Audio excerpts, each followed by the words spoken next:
Canadians have about 90 people under surveillance that they're monitoring, who they've identified as extremists with possible jihadist sympathies, who might be the kind of people who would head towards Iraq or to uphold the injunction of ISIS, which has said for its supporters to carry out attacks on the soil of those coalition members. So Canada is aware of this problem, and as I say, ironically, it had actually heightened its terror alert level only today.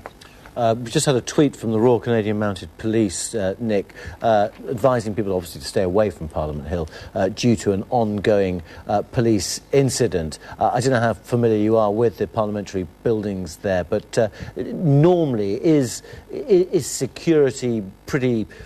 tight, because this man, it would seem, appears to have shot somebody in downtown Ottawa, a soldier who, according to some reports, was rushed away by paramedics, so it's not clear if that was a fatal shooting, but then started racing towards the Parliament buildings, and it appears to have got inside.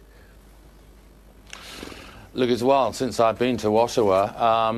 but my impression from my visits there was that security isn't on the same level as it would be, say, in Washington or perhaps around the British Parliament. I mean, there's not much of a history of this kind of thing happening in Canada, but, I mean, security is tight as it is at every single Parliament building in the world, but not the kind of super tight security that you get around Capitol Hill, for instance, or the White House, or perhaps the British Houses of Parliament. But clearly,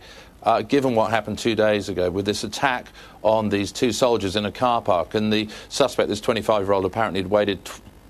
for 2 hours, and